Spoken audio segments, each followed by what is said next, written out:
मैं CS पटेल बृहन मुंबई महानगर पालिका वर्चुअल क्लास की ओर से आप सबका हार्दिक स्वागत करता हूं। बच्चों, वैश्विक महामारी के चलते इस वर्ष पठन पाठन का कार्यक्रम प्रभावित हो रहा है। ऐसे में हमारी बृहन मुंबई महानगर पालिका ने प्रत्येक विद्यार्थी तक ऑनलाइन शिक्षण पहुंचाने की व्यवस्था की है। तो आइए बच्चों शुरू करते हैं। तो बच्चों, कक्षा 7वीं में आज हम पढ़ेंगे हिस्ट्री यानी इतिहास। तो स्क्रीन पर आप दाहिनी ओर देख पा रहे हैं इतिहास और नागरिक शास्त्र की पाठ्य पुस्तक। तो बच्चों, आज का पाठ है जैसे हमने कहा बच्चों, आज का जो विषय है इतिहास यानी हिस्ट्री, और आज का पाठ है 13वां पाठ, महाराष्ट्र का सामाजिक जीवन भाग 2, life of the people in Maharashtra part 2 की हम बात करेंगे। तो बच्चों, महाराष्ट्र का सामाजिक जीवन पार्ट 1 यानी भाग 1 आप पढ़ चुके हैं। आज हम भाग 2 पढ़ने वाले हैं। तो मैं CS Patel, virtual training centre MCGM Mumbai से। आइए बच्चों आगे बढ़ते हैं। तो बच्चों, सबसे पहले हम बात करेंगे बच्चों महाराष्ट्र का सामाजिक जीवन बच्चों भाग 1 हम पढ़ चुके हैं। थोड़ा सा हम आपको रिवाइज कराएंगे। और बच्चों, अगर भाग 1 महाराष्ट्र का सामाजिक जीवन भाग 1 आपने नहीं पढ़ा है तो बच्चों उसे आप पढ़ लीजिए, और उसे पढ़ने के बाद इस भाग 2 आप पढ़ेंगे तो पाठ को अच्छी तरह से पूरा समझ जाएंगे। तो चलिए बच्चों, थोड़ा सा हम रिवीजन करेंगे कि हमने पार्ट 1 में क्या पढ़ा हुआ है। तो चलिए थोड़ा सा पुनरावलोकन, थोड़ा सा रिव्यू करेंगे महाराष्ट्र का सामाजिक जीवन पार्ट 1 यानी भाग 1 से। इस बच्चों, तो हम आपको याद दिलाएं, हमने पार्ट 1 में पढ़ा था छत्रपति शिवाजी महाराज द्वारा हिंदू स्वराज्य प्रजा का राज्य था। हमने देखा था बच्चों कि प्रजा का कल्याण हो, लोगों पर अत्याचार न हो, महाराष्ट्र धर्म की रक्षा हो, यह शिवाजी महाराज का उदात्त उद्देश्य था। इस बच्चों हमने पार्ट 1 में देखा था। हमने पार्ट 1 में सामाजिक स्थिति सोशल कंडीशंस की बात की थी। खेती और खेती पर आधारित उद्योग गांव के स्तर पर उत्पादन के प्रमुख साधन थे। इसकी विस्तार से चर्चा बच्चों हमने पार्ट 1 में की हुई है। रहन सहन स्टैंडर्ड ऑफ लिविंग यानी बहुसंख्यक लोग गांव देहात में रहते थे। और बच्चों, तीज त्योहार की हमने बात की थी। ये लोग गुड़ी पड़वा, नाग पंचमी, बैल पोड़ा, दशहरा, दीपावली, मकर संक्रांति, होली, ईद जैसे तीज त्योहार मनाते थे। ये हमने पार्ट 1 में विस्तार से देखा हुआ। और बच्चों, पार्ट 1 में हमने क्या पढ़ा हुआ है थोड़े से उसकी चर्चा और कर लेते हैं, थोड़ा सा और रिव्यू कर लेते हैं।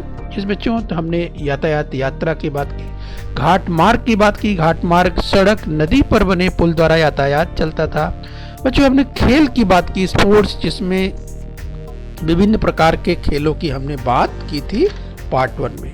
इस बच्चों, इसके अलावा हमने धर्म तथा आचार विचार और स्त्री जीवन के बारे में जिस बच्चों विस्तार से पार्ट 1 में चर्चा की है। तो पार्ट 1 आप जरूर देख लीजिए। तो आइए बच्चों, उसी क्रम में आज आगे बढ़ करके हम पार्ट 2 देखने वाले हैं। तो चलिए बच्चों आगे बढ़ते हैं, यानी महाराष्ट्र का सामाजिक जीवन भाग 2, life of the people in Maharashtra part 2 की हम बात करेंगे। तो चलिए बच्चों, आज हम जो सीखने वाले हैं महाराष्ट्र का सामाजिक जीवन भाग 2, जिसमें आज हम पढ़ेंगे विस्तार से शिल्पकला के बारे में जानेंगे, मंदिर, घाट, चित्रकला, शिल्प, धातु की मूर्तियां, वांग्मय यानी ग्रंथ साहित्य और नाट्य कला के बारे में देखने वाले हैं। तो चलिए बच्चों आगे बढ़ते हैं। सबसे पहले हम देखेंगे शिल्पकला की बात करेंगे, स्कल्पचर की बात करेंगे। शिवाजी महाराज के कालखंड में कस्बा गणपत मंदिर का जीर्णोद्धार, लाल महल का निर्माण, राजगढ़ और रायगढ़ पर किए गए निर्माण कार्य, जल दुर्गों का निर्माण जैसे स्थापत्य निर्माण का उल्लेख मिलता है। तो बच्चों, स्क्रीन पर आप देख पा रहे हैं लाल महल की बात करें तो लाल महल का, अगर हम शिल्पकला की बात करें, स्कल्पचर की बात करें तो राइट स्क्रीन पर दाहिनी ओर आप देख सकते हैं। तो बच्चों, हमने कहा कि इसी क्रम में अगर हम देखें तो इस कालखंड में हीरोजी इंदुलकर विख्यात स्थापत्य विशारद था। गांव बसाते समय संभवतः एक दूसरे को समकोण में काटती सड़कें, सड़क के किनारे पत्थर लगाना, नदी के किनारे घाट जैसी निर्माण कार्य की संरचना होती थी। तो बच्चों, हम अध्ययन कर रहे हैं महाराष्ट्र का सामाजिक जीवन भाग 2। आइए बच्चों आगे बढ़ेंगे इसी क्रम में। शिल्पकला यानी स्कल्पचर की हम बात कर रहे हैं। तो बच्चों, पेशवाओं के कालखंड में अहमदनगर, बीजापुर जैसी पेयजल सुविधा यानी व्यवस्था पुणे शहर में की गई थी। तो पुणे शहर का विहंगम दृश्य स्क्रीन पर आप देख पा रहे हैं। और बच्चों, पेशवाओं ने भूमिगत नल, छोटे छोटे बांध, बाग बगीचे, हौज, पानी के फव्वारों का निर्माण करवाया था। और बच्चों, बात करें पुणे शहर के समीप हड़पसर क्षेत्र के दिवे घाट में बनाया गया मस्तानी तालाब स्थापत्य की दृष्टि से महत्वपूर्ण है। तो स्क्रीन पर आप बच्चों देख सकते हैं, पॉइंटर की मदद से हम आपको पॉइंट करें तो स्क्रीन पर आप देख पा रहे हैं बच्चों, जिस हम मस्तानी तालाब की बात करें, पुणे शहर के समीप हड़पसर क्षेत्र के दिवे घाट में बनाया गया यह मस्तानी तालाब स्थापत्य की दृष्टि से बच्चों बहुत ही महत्वपूर्ण है, ये आप ध्यान रखिए। आइए बच्चों, इसी क्रम में हम और आगे बढ़ेंगे।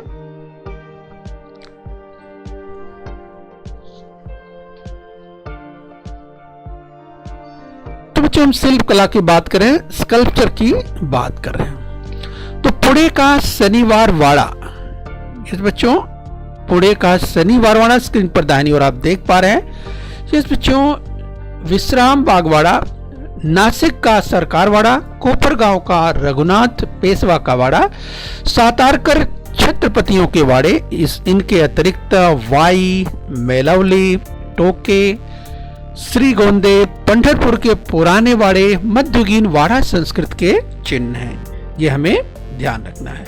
वाड़ों के निर्माण कार्य में कच्ची और पक्की ईंटों का उपयोग होता था। तो बच्चों ध्यान रखना, हम वाड़ों के निर्माण की बात करें तो वाड़ों के निर्माण कार्य में कच्ची और पक्की ईंटों का उपयोग किया जाता था, तो ये हमें ध्यान रखना है।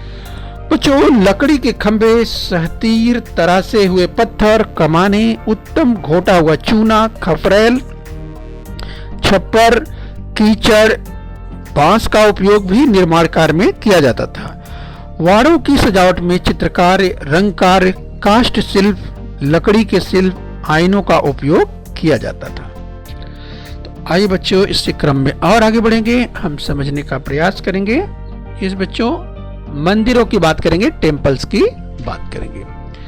शिवाजी महाराज के कालखंड में बनाए गए मंदिर यादव कालीन हेमाडपंथी शैली के हैं, ये बच्चों हमें ध्यान रखना है। तो बाहर स्क्रीन पर आप गृष्णेश्वर का मंदिर देख रहे हैं बच्चों, जिस कोल्हापुर की अंबाबाई मंदिर का शिखर, पहाड़ पर बने ज्योतिबा के मंदिर शिखर, सिंगापुर के शंभू महादेव का मंदिर, वेरूल एलोरा का गृष्णेश्वर मंदिर।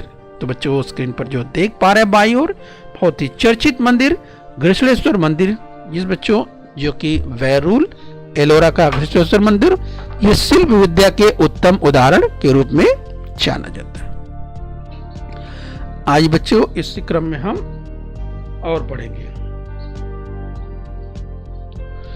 जिस बच्चों हम बात कर रहे हैं, मंदिर की बात कर रहे हैं, यानी टेम्पल्स की बात कर रहे हैं। प्रतापगढ़ पर देवी भवानी के और गोवा के सप्तकोटेश्वर मंदिर का निर्माण शिवाजी महाराज द्वारा करवाया गया है, यह हमें ध्यान रखना है।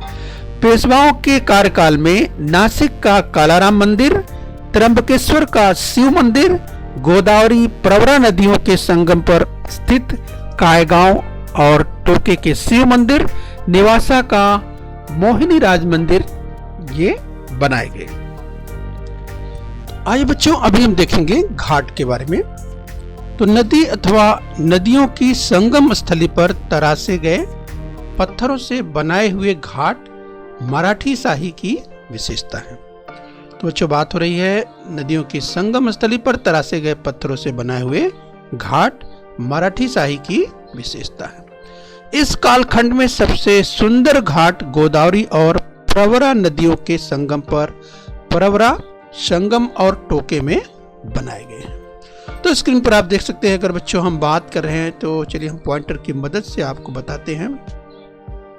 यस, यहाँ बच्चों बात हो रही है घाटों की बात हो रही है, तो आप समझ सकते हैं यहाँ पर नदियों के संगम स्थली पर किस तरह से तरासे गए पत्थरों से बनाए हुए घाट जो कि मराठी शाही की विशेषता है, ये हमें ध्यान रखना है। और जब सुंदर घाटों की बात होती है बच्चों, गोदावरी और प्रवरा नदियों के संगम पर बने प्रवरा संगम और टोके में बनाए गए घाटों की हम बात समझ सकते हैं। ठीक है बच्चों, तो चलिए हम बात कर रहे हैं यहाँ पर घाट की बात कर रहे हैं। तो पक्की निर्माण वाली सीढ़ियों की कतार में निश्चित दूरी पर दूसरी सीढ़ी आगे बनाई जाती थी।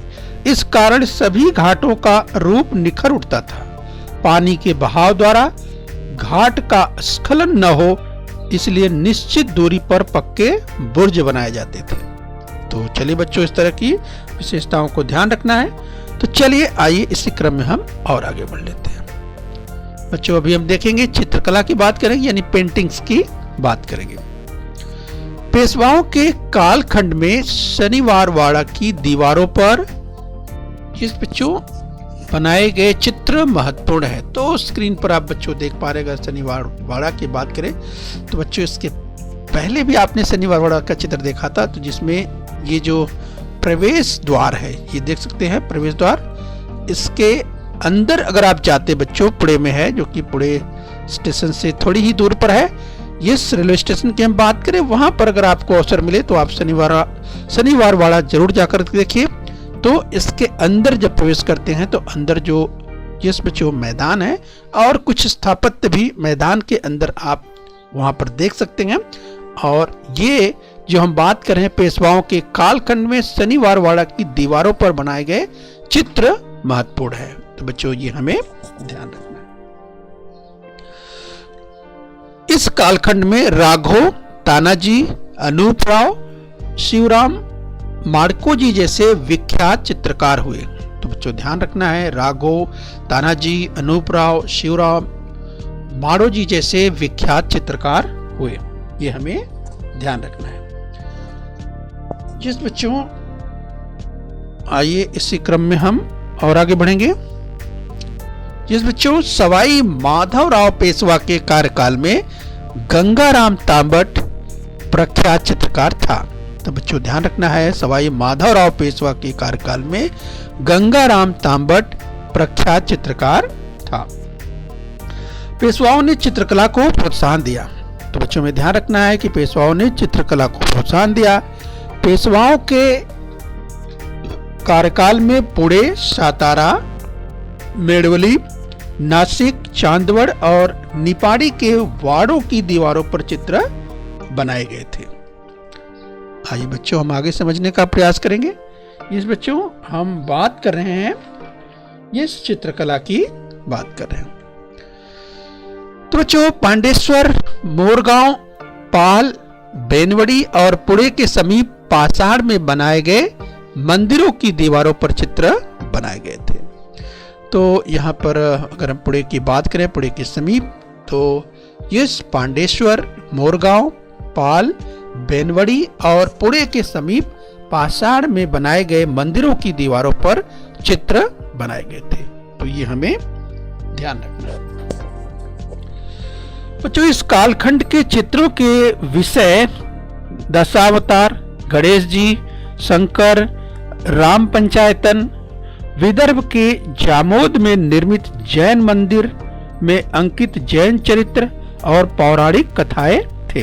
तो ये ध्यान रखना है बच्चों, अगर इन कालखंड के जो चित्रों के विषय की हम जो बात करें, चाहे दशावतार की बात करें, गणेश जी की बात करें, शंकर या राम पंचायतन, किस बच्चों, तो ये ध्यान रखना है, इस हम चित्रों के विषयों की बात कर रहे हैं। आइए बच्चों इसी क्रम में हम और आगे बढ़ेंगे। हम बात कर रहे हैं बच्चों चित्रकला की बात करें, यानी हम पेंटिंग की बात कर रहे हैं। इसी तरह रामायण, महाभारत, तीज त्योहार, पर्व उत्सव पर आधारित चित्र बनाए जाते हैं। तो स्क्रीन पर आप देख सकते हैं बच्चों, अगर रामायण की बात करें, इससे संबंधित चित्र आप देख पा रहे हैं। महाभारत की बात करें तो जो पहला चित्र आप देख पा रहे हैं महाभारत से संबंधित, तो इस तरह से इसी तरह से रामायण, महाभारत, तीज त्योहार, पर्व उत्सव पर आधारित चित्र बनाए जाते थे। तो बच्चों हम यहाँ बात कर रहे हैं, चित्रकला की बात कर रहे हैं, पेंटिंग की बात कर रहे हैं।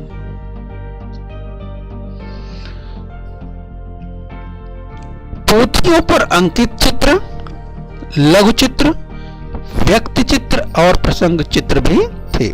तो बच्चों यहाँ पर ध्यान रखना है, पोथियों पर अंकित चित्र, लघु चित्र, व्यक्ति चित्र और प्रसंग चित्र भी थे। आज बच्चों इस क्रम में हम और आगे बढ़ेंगे। तो बच्चों हम बात करेंगे शिल्प यानी स्कल्पचर की बात करेंगे। तो बच्चों, इसी कालखंड में शिवाजी महाराज द्वारा कर्नाटक पर किए गए आक्रमण के समय मलम्मा देसाई से हुई भेंट का शिल्प भोलेश्वर मंदिर, तो बच्चों स्क्रीन पर दाहिनी ओर आप देख पा रहे हैं, जिस अगर भोलेश्वर मंदिर की बात करें तो यहाँ आपको दिखाई दे रहा है ये भोलेश्वर मंदिर की शिल्पकला, व्यक्तियों के शिल्प, पशु प्राणियों के शिल्प जैसे हाथी, मोर, बंदर, टोके के मंदिरों में बने शिल्प और बाहरी भागों की शिल्पकला, पुणे का त्रिशुंड गणपति मंदिर, मध्य प्रदेश की अहिल्या देवी होलकर की छतरी, नेवासा के मोहिनी राज मंदिर की शिल्पकला महत्वपूर्ण है। तो बच्चों यहाँ पर ध्यान रखना है, जो चर्चा हमने किया ये शिवाजी महाराज द्वारा कर्नाटक पर किए गए आक्रमण के समय मलम्मा देसाई से हुई भेंट के शिल्प की बात करें, भोलेश्वर मंदिर के बारे में चर्चा की, और व्यक्तियों के शिल्प जिसे में हमने बात की, पशु प्राणियों के शिल्प की बात की जैसे हाथी, मोर, बंदर आदि, तथा टोके के मंदिरों में शिल्प की बात की। बच्चों बाहरी भाग की शिल्पकला की बात करें या पुणे का त्रिशुंड गणपति मंदिर की हमने बात की, मध्य प्रदेश की अहिल्या देवी होलकर की छतरी तथा नेवासा के मोहिनी राज मंदिर की शिल्पकला महत्वपूर्ण है। बच्चों ये आपको ध्यान रखना है। आइए इस क्रम में हम और आगे बढ़ते हैं। तो बच्चों अभी हम अध्ययन करेंगे धातु की मूर्तियों के बारे में, मेटल आइडल्स की बात करेंगे। यस, तो धातु की मूर्तियां, मेटल आइडल्स की बात करेंगे। पेशवाओं ने पुणे की पार्वती में बनाए गए मंदिर में पूजा करने के लिए पार्वती और गणपति की मूर्तियां बनवा कर ली थी, तो ये ध्यान रखना है। और बच्चों इसी क्रम में हम बात करें तो इसी तरह लकड़ी के शिल्प भी बनाए जाते थे। तो ये पेशवाओं ने पुणे की पार्वती में बनाए गए मंदिर में पूजा के लिए पार्वती और गणेश की मूर्तियां बनवा कर ली थी, और इसी तरह लकड़ी के शिल्प भी बनाए जाते थे। आइए बच्चे इस क्रम में और आगे बढ़ेंगे। हम बात करेंगे वाङ्मय की बात करेंगे, यानी ग्रंथ साहित्य यानी लिटरेचर की बात करेंगे। तो लिटरेचर की अगर बात करें बच्चों, संत साहित्य, पौराणिक आख्यान, टीका, वाङ्मय, ओवी, अभंग जिसे शब्द भी कहते हैं, ग्रंथ, कथा काव्य, चरित्र कथाएं, संतों के चरित्र, फुटकल या मुक्त, काव्य रचनाएं, देवी देवताओं से संबंधित आरतियां, पोवाड़े, सौर कथाओं की बात करें, बखरी यानी इतिहास, ऐतिहासिक पत्र, ये सभी वाङ्मय अर्थात साहित्य के विविध अंग हैं। तो बच्चों ध्यान रखना है, जब साहित्य के अंगों की बात होती है तो ये संत साहित्य, पौराणिक आख्यान, टीका, वाङ्मय, ओवी, अभंग, ग्रंथ, कथा काव्य, चरित्र कथाएं, संतों के चरित्र या मुक्त काव्य रचनाओं की बात करें, देवी देवताओं से संबंधित आरतियों की बात करें या सौर कथाओं की बात करें, या बखरी अर्थात इतिहास यानी ऐतिहासिक पत्र, ये सभी वाङ्मय अर्थात साहित्य के विविध अंग हैं, ये हमें ध्यान रखना है। आइए बच्चों इसी क्रम में हम और आगे बढ़ते हैं। तो बच्चों हम नाट्य कला की बात करेंगे यानी ड्रामा की बात करेंगे। तो बच्चों 17वीं शताब्दी के अंत में दक्षिण में तंजौर नामक स्थान पर मराठी नाटकों का प्रारंभ हुआ। जिस बच्चों अगर हम तंजौर की बात करें तो दक्षिण में तंजौर, जो आप देख रहे हैं यहाँ पर तंजौर जहाँ लिखा हुआ है दक्षिण में, आइए बच्चों यही वो स्थान है जिसकी हम बात कर रहे हैं। आप काला डाट आप देख पा रहे हैं। तो 17वीं शताब्दी के अंत में परीक्षा में पूछा जा सकता है बच्चों, ध्यान रखिए 17वीं शताब्दी के अंत में, जिस बच्चों दक्षिण में तंजौर जिसकी हम बात कर रहे हैं, राइट। तो दक्षिण में तंजौर यहाँ पर आप देख सकते हैं, यस, जिस काले डाट की हम बात करें, तो तंजौर नामक स्थान पर मराठी नाटकों का प्रारंभ हुआ। सरफोजी राजाओं ने इस कला को प्रोत्साहन दिया, राइट। ध्यान रखिए बच्चों, जब मराठी नाटकों की बात होती है तो सरफोजी राजाओं ने इस कला को प्रोत्साहन दिया। इस नाटक में गायन और नृत्य को महत्व प्राप्त था। तो बच्चों ये ध्यान रखना है। तो बच्चों अगर हम बात करें इस यानी बच्चों पार्ट 1 और 2 यानी जिस पार्ट की हम बात करें महाराष्ट्र का सामाजिक जीवन, तो बच्चों आज हमने अध्ययन किया शिल्पकला के बारे में, मंदिर, घाट, चित्रकला, ये शिल्प, धातु की मूर्तियां, वांग्मय यानी ग्रंथ साहित्य और नाट्य कला के बारे में हमने अध्ययन किया। तो बच्चों ये दूसरा पार्ट था। तो इस तरह से बच्चों यह भाग यानी दूसरा पूरा होता है और इस पार्ट को हम पूरा कर रहे हैं। तो बच्चों अब तक हमने मध्यकाल की समीक्षा की थी बच्चों, और मराठी सत्ता का उदय और उसके विस्तार का अध्ययन हमने कर लिया है। और बच्चों अगले वर्ष की बात करें, जिस बच्चों अगले वर्ष हम आधुनिक कालखंड का अध्ययन करने वाले हैं। तो बच्चों पार्ट 2 अर्थात यह पाठ पूरा होता है और बच्चों यहाँ पर अब हम अभ्यास करेंगे, यानी महाराष्ट्र का सामाजिक जीवन। बच्चों ये पाठ पूरा हो रहा है, तो आइए हम इस पर आधारित कुछ प्रश्न देख लेते हैं, अभ्यास कर लेते हैं। तो चलिए बच्चों शुरू करेंगे। तो बच्चों आपके सामने स्क्रीन पर देखिए, सत्य या असत्य बताओ। यदि कथन असत्य हो तो सत्य करके लिखो। आपके सामने स्क्रीन पर एक कथन आएगा, आपको पहचानना है कि वो कथन सत्य है अथवा असत्य। शिवाजी महाराज के कालखंड में कस्बा गणपति मंदिर का जीर्णोद्धार, लाल महल का निर्माण जैसे स्थापत्य निर्माण का उल्लेख मिलता है। तो बच्चों क्या ये कथन सत्य है? इसकी हमने चर्चा की थी, याद कीजिए। तमाम विद्यार्थियों को याद आ रहा होगा। शिवाजी महाराज के कालखंड में कस्बा गणपति मंदिर का जीर्णोद्धार, लाल महल का निर्माण जैसे स्थापत्य निर्माण का उल्लेख मिलता है। तो क्या ये कथन सत्य है? तमाम बच्चों ने उत्तर दे दिया होगा। तो चलिए बच्चों अपना उत्तर टैली कीजिए। जिस बच्चों ये कथन बिल्कुल सत्य है। आइए बच्चों अब हम अगले कथन की ओर बढ़ते हैं। तो ध्यान से देखिए बच्चों, सूचना के रूप में सत्य या असत्य बताना है, यानी कथन को ध्यान से आपको पढ़ना है। और यदि कथन असत्य हो तो उसे सत्य करके लिखना है। परीक्षा में इस तरह से पूछा जा सकता है। पुणे शहर के समीप हड़पसर क्षेत्र के दिवे घाट में बनाया गया मस्तानी तालाब स्थापत्य की दृष्टि से महत्वपूर्ण है। तो बच्चों क्या ये कथन सत्य है? पुणे शहर के समीप हड़पसर क्षेत्र के दिवे घाट में बनाया गया मस्तानी तालाब स्थापत्य की दृष्टि से महत्वपूर्ण है। क्या ये कथन सत्य है? आप जरा ध्यान से देख लीजिए। तो मुझे लगता है कि आपने समझ लिया होगा, आपने देख लिया होगा। तो तमाम विद्यार्थियों ने उत्तर दे भी दिया होगा। तो चलिए बच्चों अपना उत्तर टैली कीजिए। तो बच्चों ये कथन बिल्कुल सत्य है, यानी पुणे शहर के समीप हड़पसर क्षेत्र के दिवे घाट में बनाया गया मस्तानी तालाब स्थापत्य की दृष्टि से महत्वपूर्ण है। आइए बच्चों अगला कथन देख लेते हैं। अगला कथन है, प्रतापगढ़ पर देवी भवानी के और गोवा के सप्तकोटेश्वर मंदिर का निर्माण कार्य शिवाजी महाराज द्वारा करवाया गया है। तो क्या ये कथन सत्य है? प्रतापगढ़ पर देवी भवानी के और गोवा के सप्तकोटेश्वर मंदिर का निर्माण कार्य शिवाजी महाराज द्वारा करवाया गया है। तो क्या ये कथन सत्य है? बच्चों इसकी भी चर्चा हमने की थी। तो तमाम विद्यार्थियों को जिस बच्चों इसका उत्तर याद आ गया होगा। तो चलिए बच्चों आपने अपना उत्तर दे दिया है, तो टैली कीजिए। जिस बच्चों ये कथन बिल्कुल सत्य है। आइए बच्चों आगे चलते इसी क्रम में। तो ध्यान से देखिए एक कथन और।